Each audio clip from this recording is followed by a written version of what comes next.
The emergency room at Piedmont Atlanta Hospital bustled with the usual Friday night chaos when Dr. Rachel Chen pulled the file for room 7. Another fever case, she thought, scanning the intake notes. Patient: Maya Rodriguez, 19 years old, cerebral palsy, temperature spiking at 104 degrees. The mother had brought her in an hour ago, frantic and exhausted. Dr. Chen pushed through the curtain and found a scene that would etch itself into her memory forever. A woman in her early 40s sat beside a hospital bed, gripping her daughter's hand with the desperate intensity of someone holding onto the edge of a cliff.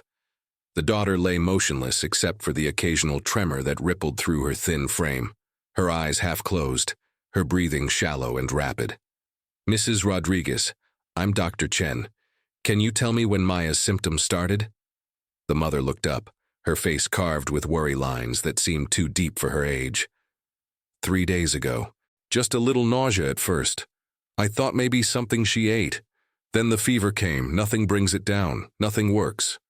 Dr. Chen moved through her examination with practiced efficiency, checking vitals, listening to heart and lungs, palpating the abdomen. Maya's body tensed at the touch, a small sound escaping her lips that might have been pain or protest or simply fear. The doctor noticed something else too, the subtle swell of the lower abdomen, firm and rounded in a way that spoke of more than simple bloating. "Mrs. Rodriguez, I need to ask you some questions about Maya's medical history. Any chance she could have been sexually active?" The mother's face transformed in an instant, confusion giving way to something like offense. "Sexually active? Doctor, my daughter can barely walk. She can't dress herself. She's never even been on a date. That's impossible."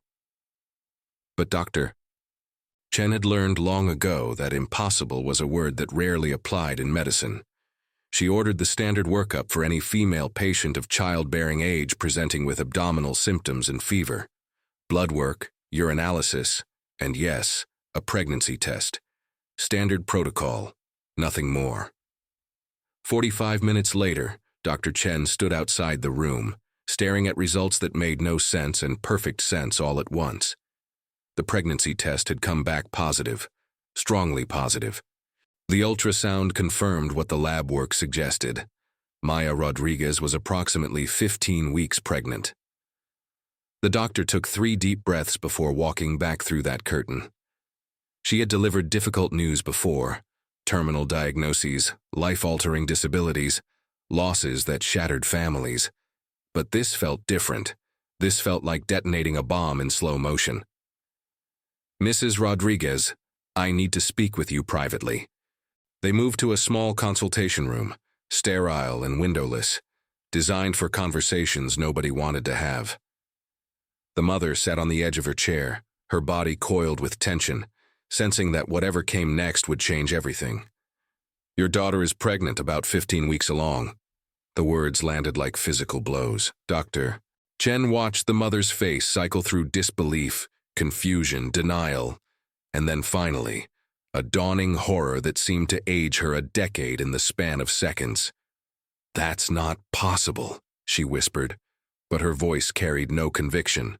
She was already doing the math, already running through the impossibly short list of people who had access to her daughter, already arriving at the conclusion that made her stomach turn and her hands shake. "Mrs. Rodriguez, given Maya's disability and her inability to consent, this constitutes sexual assault. I'm legally required to report this to the police and Child Protective Services. A detective will need to speak with you." But the mother wasn't listening anymore. She was somewhere else entirely, her mind racing backward through the past few months, searching for the signs she must have missed. The weight gain she had attributed to holiday eating. The behavioral changes she had explained away as teenage mood swings. The way Maya had started flinching when certain people entered the room. "I need to go home," she said suddenly, standing so abruptly the chair scraped against the floor. "I need to check something. Mrs. Rodriguez, Maya needs to stay here overnight. Her fever is still dangerously high, and with the pregnancy we need to monitor both her and the baby closely." The mother nodded mechanically, not really hearing, already planning her next move. She kissed her daughter's forehead, whispered something Dr. Chen couldn't hear, and walked toward the exit with the rigid gait of someone moving on autopilot. Dr. Chen watched her go, a familiar weight settling in her chest.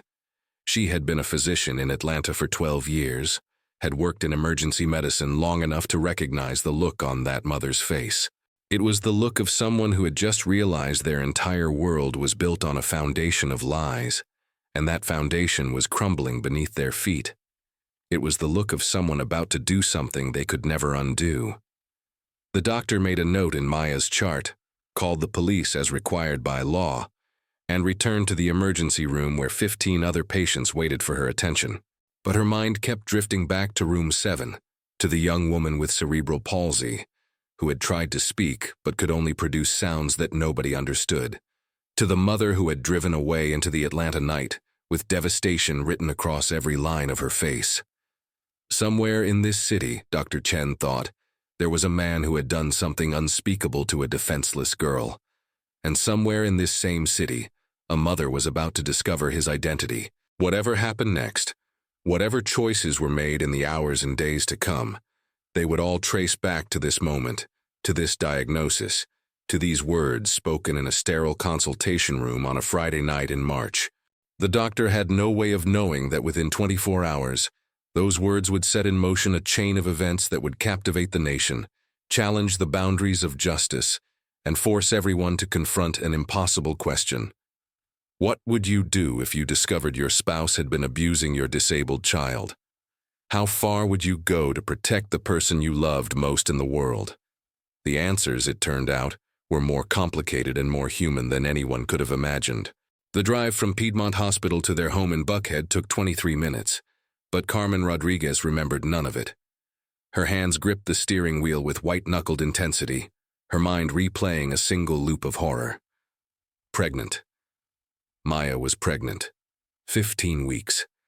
That meant someone had been touching her daughter since early December, maybe late November. Someone Maya trusted. Someone with access. The house looked exactly as it always had when Carmen pulled into the driveway. The porch light glowed warmly against the March darkness. Her husband Marcus's sedan sat in its usual spot. Through the living room window, she could see the blue flicker of the television. Everything appeared perfectly normal, and yet nothing would ever be normal again. Carmen had met Marcus Jennings 6 years ago at a community outreach program sponsored by her church. He was a systems analyst for Delta Airlines, quiet and methodical, with the kind of steady presence that felt like safety after years of struggling alone. Her first husband, Maya's biological father, had walked out when their daughter was 3, unable to handle the reality of raising a child with severe disabilities. For 14 years, Carmen had done it alone, working double shifts as a nurse at Grady Memorial, fighting insurance companies, attending endless therapy appointments, and collapsing into bed each night too exhausted to dream. Marcus had seemed like an answer to prayers she had stopped saying out loud. He helped with Maya without being asked. He learned how to operate her wheelchair lift, memorized her medication schedule, and sat with her during her favorite shows. Most importantly, he never treated Maya like a burden, or so Carmen had believed. Now, walking through her front door, Carmen saw everything differently. The way Marcus always volunteered to give Maya her evening bath. The home office he kept locked, claiming client confidentiality. The new laptop he had purchased last year with encryption software he said was required by his employer. The gradual isolation of Maya from her home health aide. The reduction in therapy visits. All suggestions Marcus had made that seemed financially reasonable at the time.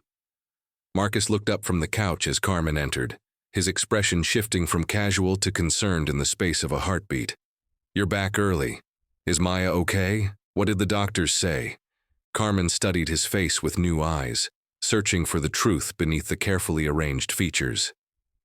His worry appeared genuine, but she had learned tonight that appearances could be meticulously constructed lies. "She's stable. They're keeping her overnight for observation." Carmen kept her voice steady, giving nothing away. "I came back to get some of her things, her tablet, her comfort blanket." "I can drive back with you," Marcus offered, already reaching for his keys. "You shouldn't be alone right now." "No." The word came out sharper than intended. I mean, someone should be here. In case the hospital calls. I won't be long. Something flickered in Marcus's eyes, too quick to identify. He nodded slowly, settling back into the couch cushions. Okay. Tell Maya I love her. Tell her I'll visit first thing tomorrow. Carmen climbed the stairs to Maya's room, her heart hammering against her ribs. She gathered the requested items mechanically, her mind racing through a plan she hadn't fully formed yet. She needed evidence. She needed proof. The police would investigate, but investigations took time. And she needed to know now, tonight, whether the man downstairs was a devoted stepfather or something unspeakable. The answer lay in that locked office, in the computer Marcus guarded so carefully. She just needed to get him away from it long enough to look. Carmen descended the stairs with Maya's overnight bag, pausing at the bottom. I'm going to make some coffee for the drive back. Do you want anything? I'm good, Marcus replied, his attention already back on the television, but his leg bounced with nervous energy, a tell she had never noticed before. In the kitchen, Carmen filled the electric kettle and waited. The office was directly above the living room. If Marcus heard her moving around up there, he would investigate. She needed him occupied, distracted, somewhere else in the house. Her eyes fell on the basement door. The circuit breaker was down there, along with the water heater that had been making strange noises for the past week. Marcus, she called out, keeping her voice light. Can you check the water heater? I'm hearing that banging sound again. A pause, then footsteps. Marcus appeared in the kitchen doorway, and for just a moment, Carmen saw something in his face that made her blood run cold. Suspicion. Calculation. The look of a man who sensed a trap. But then it was gone, replaced by his usual accommodating smile. Sure, no problem. Probably just needs the pressure valve adjusted. He headed toward the basement stairs, and Carmen waited until she heard his footsteps descending before moving. She took the stairs two at a time, her nurse's training keeping her footfalls light and quick. The office door was closed but unlocked. Marcus must have been working earlier. The computer sat on the desk, still powered on, the screen glowing with whatever he had been viewing before she arrived home. Carmen's hands trembled as she moved the mouse, expecting a password lock. But Marcus had been careless, or perhaps arrogant. The screen came to life immediately. At first, she saw only ordinary work files and email folders. Then she noticed a minimized window at the bottom of the screen. She clicked it, and a video player opened, paused on a single frame. Carmen's breath stopped in her chest. Maya's bedroom. The pink walls Carmen had painted herself. The hospital bed they had installed 3 years ago. And moving toward that bed, his hands reaching for the blanket, was Marcus. Carmen's finger hovered over the play button, her entire body shaking. She pressed it. 3 seconds. That was all she could endure before the truth became undeniable, irrefutable, and utterly soul-destroying. She closed the video and opened the folder containing it. 47 files, each one labeled with a date. The earliest was November 26th, 2 years ago, just months after their wedding anniversary. The most recent was March 10th, 4 days ago.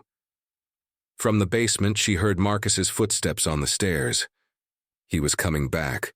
Carmen closed the windows, returned the screen to its original state, and walked out of the office on legs that felt like they belonged to someone else. She made it to the hallway bathroom and locked herself inside just as Marcus reached the top of the stairs. Water heater's fine, he called out. Just tighten the valve.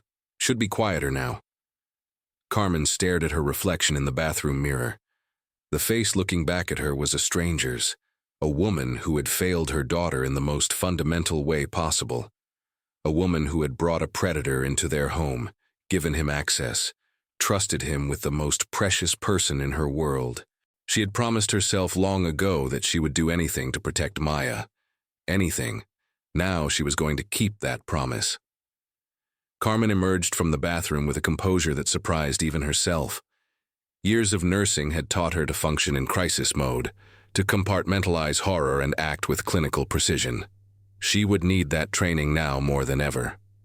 Marcus sat back on the couch, his laptop balanced on his knees, typing something with focused intensity. He looked up as Carmen descended the stairs, and his smile was so normal, so perfectly calibrated, that she wanted to scream. "Feeling okay? You look pale." "Just tired. It's been a long night." Carmen picked up Maya's overnight bag, then paused. "Actually, Marcus, can I ask you something?" His fingers stopped moving across the keyboard. "Of course. Anything." "The doctors found something unexpected. They said Maya is pregnant, about 15 weeks. The silence that followed lasted perhaps 4 seconds, but Carmen measured it in heartbeats, watching his face with the intensity of someone reading a lie detector. She saw the micro-expressions flash across his features. Surprise, calculation, and then something that looked almost like panic before his mask of concern slid back into place. "That's impossible," he said, and his voice was perfectly pitched with confusion and disbelief. "How could that happen? Maya never goes anywhere alone. Someone must have... Who had access to her?" Not shock, not anger, not the visceral rage of a stepfather learning his daughter had been violated. Just immediate deflection, redirecting suspicion outward. Carmen had her answer. "The police are going to investigate," she continued, watching him carefully. "They'll interview everyone who's been around Maya, the therapists, the home health aide, everyone." Marcus set the laptop aside, but she noticed how his hand lingered on it, protective. "Of course, whatever they need. We have to find out who did this to her." Carmen nodded slowly, then turned toward the kitchen. "I should get back to the hospital. Maya will be scared without me." "Carmen, wait." His voice stopped her at the doorway. "Are you sure you're okay to drive? You seem shaken up." "I'm fine." She didn't turn around. "I just need to be with my daughter." She heard him stand, heard his footsteps approaching. Every muscle in her body tensed. In her peripheral vision, she saw him reaching for his laptop, clutching it against his chest like a shield. "I'll come with you. Maya needs both of us." "No." Carmen turned to face him. "I need you to stay here. The police might call. They might want to come by the house." Something shifted in Marcus's expression, a crack in the careful facade. "The police? Why would they come here?" "Standard procedure, I assume. They'll want to see Maya's room, check for evidence, interview family members." She paused, letting the words hang in the air. "Is that going to be a problem?"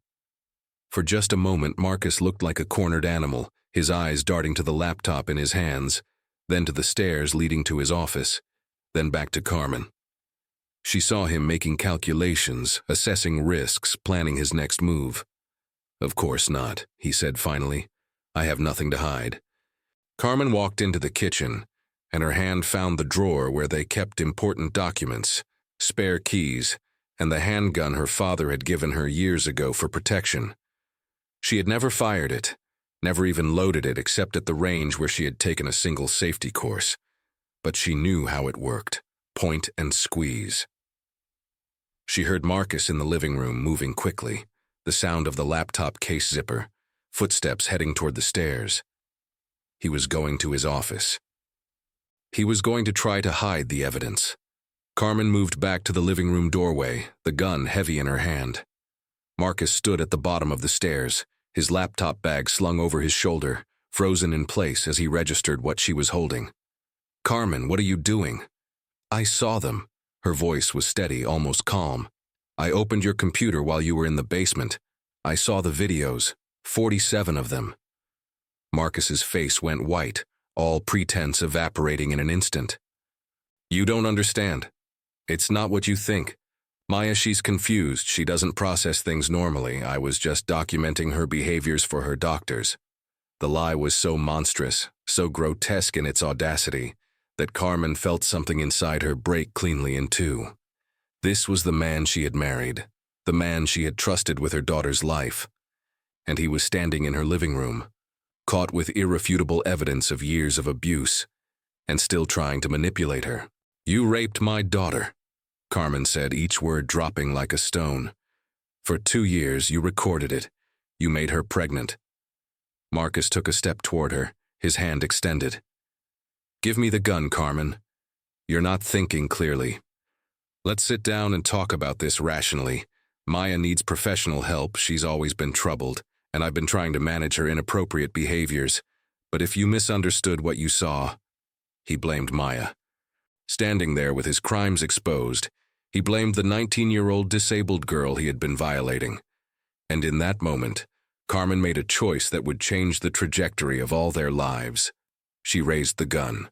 Marcus's eyes widened. Carmen, don't! The sound was deafening in the enclosed space, a thunderclap that seemed to shake the walls. Marcus stumbled backward, his hand clutching his shoulder where the bullet had torn through muscle and bone. He hit the staircase and slid down, leaving a streak of blood on the cream-colored paint. Carmen stood holding the gun, her ears ringing, her hands shaking. Marcus looked up at her with shock and pain, and something that might have been disbelief written across his face. "You shot me," he gasped. "You actually shot me." Carmen lowered the gun slowly. She walked to the phone and dialed 911, her voice eerily calm when the dispatcher answered. "I need an ambulance and police. I shot my husband. He's alive. He's been abusing my daughter." The police arrived within 7 minutes, followed closely by 2 ambulances. Carmen sat at the kitchen table, the gun placed carefully in front of her, her hands folded with the eerie stillness of someone in shock. She heard the paramedics working on Marcus in the foyer, heard his groans of pain, heard one of them call out that the wound was through and through, shoulder only, survivable. Detective James Walker entered the kitchen with the cautious posture of someone approaching a potentially dangerous situation. He was a 20-year veteran of the Atlanta Police Department, with silver threading through his dark hair and eyes that had seen too much human darkness. "Mrs. Rodriguez, I'm Detective Walker. I need you to tell me what happened here tonight." Carmen looked up at him with eyes that seemed to be viewing the world from a great distance. "My daughter is at Piedmont Hospital. She's 19 years old. She has cerebral palsy. The doctors told me tonight that she's 15 weeks pregnant. When I came home, I checked my husband's computer. I found videos of him assaulting her. 47 videos. 2 years of abuse, so I shot him." The detective's expression remained neutral, but something flickered in his eyes. "Where is this computer now?" "His office, upstairs. Second door on the left. The laptop is on the desk. He was trying to run when I stopped him." Walker nodded to a uniformed officer, who immediately headed for the stairs. "Mrs. Rodriguez, I need to read you your rights." "I understand. I'm a nurse. I know what happens next." Carmen's voice was flat, emotionless. "But you need to see those videos. You need to know what he did to my daughter before you decide what kind of person I am." 2 hours later, Detective Walker sat in the APD's digital forensics lab watching his colleague, technical analyst Sandra Martinez, work through the contents of Marcus Jennings's laptop. Martinez had been examining electronic evidence for 8 years, had seen child exploitation material before, had steeled herself against the worst humanity had to offer. But something about this case was different. "Talk to me," Walker said, though part of him didn't want to know. Martinez's face was pale, her jaw set. 47 video files spanning from November 2021 to 4 days ago. Each one shows the suspect, Marcus Jennings, sexually assaulting the victim, Maya Rodriguez. The metadata confirms these were recorded by the laptop's built-in camera, saved to an encrypted folder, backed up to an external cloud storage. "Can we verify the victim's identity?" "Already done. Facial recognition matches hospital records for Maya Rodriguez. The room matches photographs taken by crime scene investigators at the house tonight." Martinez paused, her fingers hovering over the keyboard. "Detective, this girl tried to resist in some of these videos. You can see her pushing at him with whatever strength she has. Her face, she's clearly in distress." Walker's hands clenched into fists. In 2 decades of police work, he had learned to maintain professional distance, to view evidence objectively. But this case was testing those boundaries.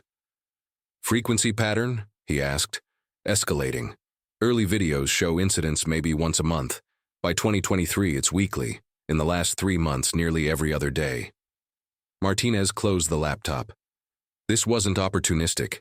This was systematic, premeditated, and documented. He kept trophies. What about the pregnancy? I've coordinated with the hospital. They took DNA samples from Maya Rodriguez tonight as part of the assault examination. We'll compare it to samples taken from Marcus Jennings at the hospital. But based on the timeline and the evidence here, there's no doubt about paternity. Walker stood, his back aching from hours of tension. Get me everything. I want every frame analyzed, every timestamp documented, every file recovered. I'm charging him with 47 counts of first-degree sexual assault of a disabled person, production of child sexual abuse material, and incest. What about the wife? She shot him. The detective was quiet for a long moment. She's being held pending arraignment. But Sandra, if you had just discovered your husband had been raping your disabled daughter for 2 years, what would you have done? Martinez met his eyes. I'd have emptied the magazine. At Piedmont Hospital, Maya Rodriguez lay in her room, sedated for the fever, unaware that her mother was sitting in a holding cell downtown, unaware that the man who had hurt her was in surgery 3 floors below her, unaware that the videos documenting her nightmare had finally been discovered. A special victims advocate sat beside her bed, waiting for the moment when Maya would wake up and the difficult work of communication would begin. They had already requested her communication tablet from home, along with a specialist trained in interviewing victims with speech disabilities. The advocate, Jennifer Park, had worked with assault survivors for 12 years. She knew the statistics, knew that people with disabilities were 7 times more likely to experience sexual violence, knew that many cases went unreported because victims couldn't communicate what had happened to them, or because people in positions of authority failed to listen. Maya's file contained notes from physical therapists who had documented behavioral changes, from home health aides who had reported that she seemed withdrawn after weekends alone with her stepfather, from doctors who had seen unexplained bruising. The signs had been there all along, scattered across dozens of medical records, but nobody had connected them into a pattern that spelled abuse. Jennifer made a note to herself to review every report, every observation, every red flag that had been documented and ignored.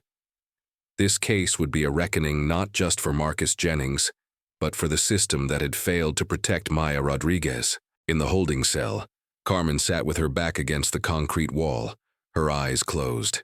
She kept seeing Maya's face, kept hearing the sounds her daughter had made trying to communicate something terrible.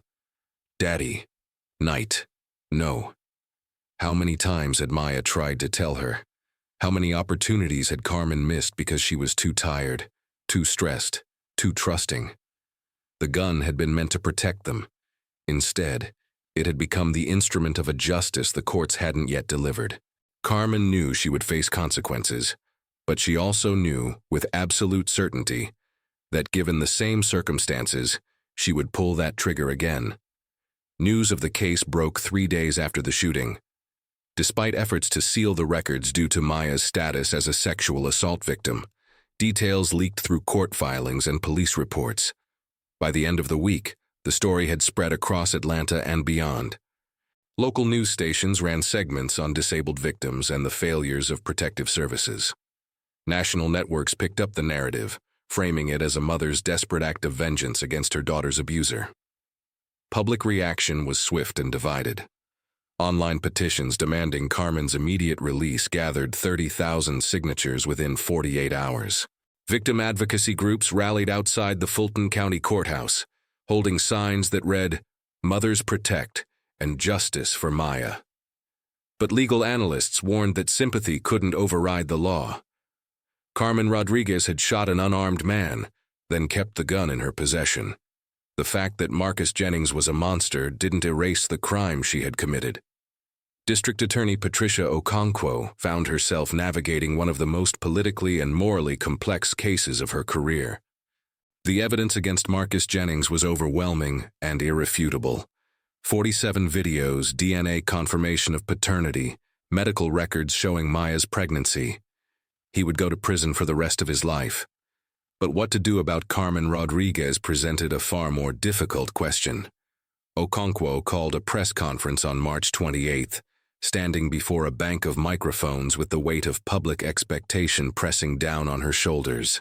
After careful review of all evidence and consultation with our office's Special Victims Unit, we are charging Marcus Jennings with 47 counts of first-degree rape of an incapacitated person, production and possession of child sexual abuse material, and aggravated incest.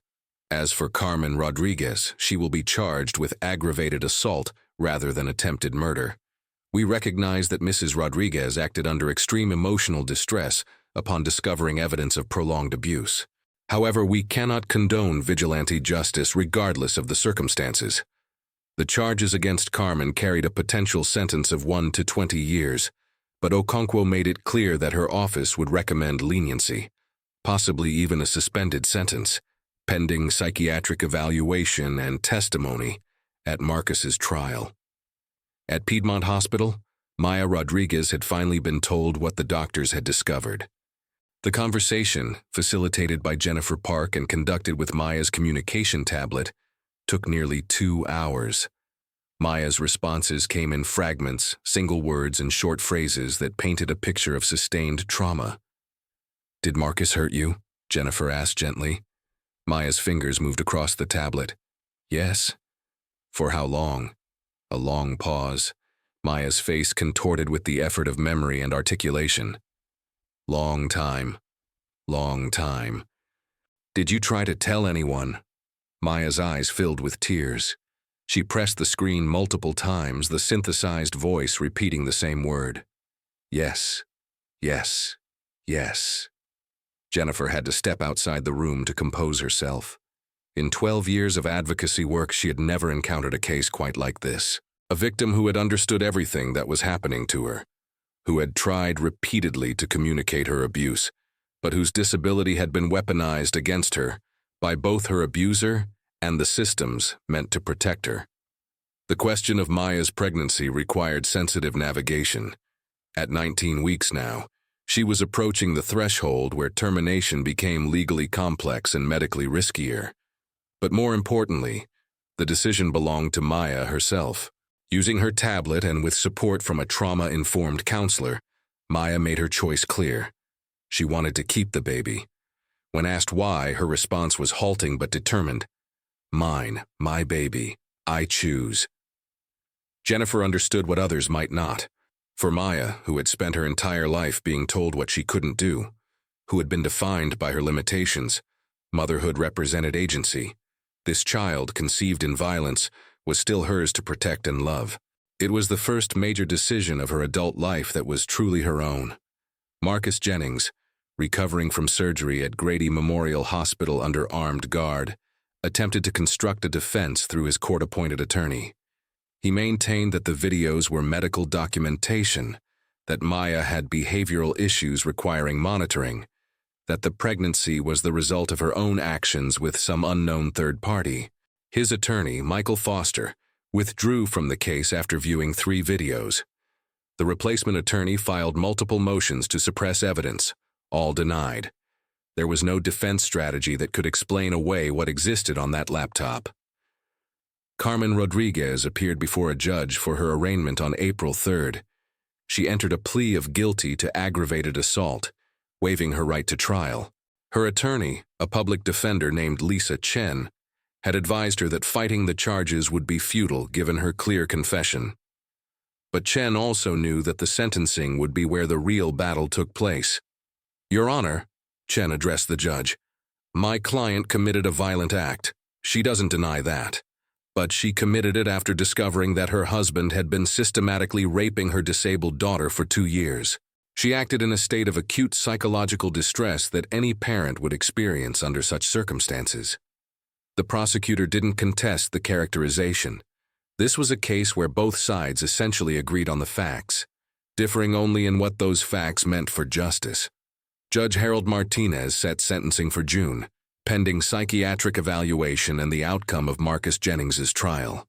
He released Carmen on bond with electronic monitoring, allowing her to return home and be with her daughter. When Carmen walked out of the courthouse into the spring Atlanta sunshine, a crowd of supporters erupted in cheers. She didn't feel like a hero. She felt like a mother who had failed her daughter for 2 years, and then compounded that failure with violence. But Maya needed her now, more than ever. That evening, Carmen sat beside Maya's hospital bed, holding her daughter's hand. Maya looked at her mother with eyes that held no blame, only exhaustion and something that might have been relief. "Mom," Maya said, the word coming out clearer than it had in months. "Home. Go home." Carmen kissed her daughter's forehead. "Soon, baby. Soon we'll both go home." Marcus Jennings's trial began on July 15th in a Fulton County courtroom packed with reporters, advocates, and citizens who had followed the case since March. The proceedings lasted 8 days, though the outcome was never in doubt. The prosecution presented the 47 videos, medical evidence of Maya's pregnancy, DNA confirmation of paternity, and testimony from experts who explained how perpetrators exploit victims with disabilities. The most powerful testimony came from Maya herself. With her communication tablet and a specialized interpreter, she answered questions with single words and short phrases that carried devastating weight. "Did Marcus Jennings touch you inappropriately?" the prosecutor asked. "Yes." "Did he tell you not to tell anyone?" "Yes." "What did he say would happen if you told?" Maya's fingers moved slowly across the screen. "Mom, go away. Me alone forever." The jury deliberated for 90 minutes before returning guilty verdicts on all counts. Judge Martinez sentenced Marcus Jennings to 65 years in federal prison without possibility of parole. He would die behind bars. Carmen Rodriguez's sentencing hearing took place 2 weeks later. Psychiatric evaluation revealed acute dissociative symptoms triggered by traumatic discovery of abuse. Mental health experts testified that her capacity for rational decision-making had been severely compromised. Character witnesses, including Maya's therapists and former co-workers from Grady Memorial, painted a picture of a devoted mother pushed beyond human limits. Judge Martinez, the same judge who had sentenced Marcus, looked at Carmen with something that might have been compassion. "Mrs. Rodriguez, what you did was a crime. The law cannot sanction violence, even righteous violence. But I also recognize that you were confronted with a horror no parent should ever face. I'm sentencing you to 3 years, suspended after 18 months, with completion of therapy and community service. You've already spent 3 months in custody. That time will be credited. Carmen would serve 15 more months, eligible for work release after 6. It was the most lenient sentence possible under Georgia law for aggravated assault." Maya was released from hospital care in late April and moved in with Carmen's sister, Elena, who lived in Decatur. Elena had 2 teenage sons and a spare room that they converted into an accessible space for Maya. The transition was difficult, but Maya slowly began to heal. With intensive therapy, her communication improved. She learned to express not just needs, but feelings, thoughts, and even jokes. The pregnancy progressed without major complications. Maya attended prenatal appointments with Elena, underwent additional monitoring due to her cerebral palsy, and prepared as best she could for motherhood. On November 3rd, Maya went into labor. After 16 hours and consultation among specialists, doctors performed a cesarean section. At 8:42 that evening, a healthy baby girl entered the world, weighing 6 pounds 11 ounces. When the nurses placed the infant in Maya's arms, something remarkable happened. Maya, whose muscles often failed her, whose body had been both prison and battlefield, held her daughter with surprising strength. She looked down at the tiny face and smiled with pure, uncomplicated joy. "Name?" Elena asked gently. Maya had been practicing this word for weeks, working with her speech therapist to pronounce it clearly. She looked at her sister, then at the baby, and spoke with perfect clarity. "Hope." Carmen was released from custody in August of the following year, having served 15 months. Elena and Maya, now a mother of a 9-month-old Hope, waited for her outside the Georgia Department of Corrections facility. The reunion was wordless at first, just 3 women embracing while Hope babbled happily in Maya's arms. They created a new life together in Decatur. Carmen found work at a community clinic. Maya enrolled in a day program for adults with disabilities and continued her therapy. Hope grew into a curious, joyful child who called Carmen Nana and Maya Mama, and loved them both with fierce devotion. In interviews years later, Carmen was asked how she had managed to move forward after everything that happened. She sat quietly, watching Hope chase butterflies in Elena's backyard, before answering. "I used to think I was a failure. I missed what was happening to my daughter. I married the man who hurt her. I went to prison for shooting him. But then I look at that little girl and I look at Maya, who survived something that would destroy most people. Maybe we're not failures. Maybe we're just people who went through hell and came out the other side. Hell doesn't get to define us anymore." Maya, sitting beside her mother, reached for Carmen's hand. She had been practicing a new phrase with her therapist, saving it for the right moment. She looked at Carmen with eyes full of love and spoke clearly. "Strong mom, strong love, always." 3 generations of women, bound by trauma, but defined by resilience.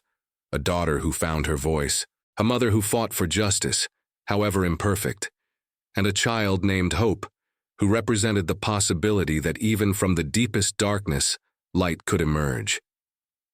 The story of Carmen, Maya, and Hope Rodriguez wasn't about vengeance or violence. It was about survival, the fierce protective love that drives mothers to impossible choices, and the truth that some families are forged not despite their scars, but because of them.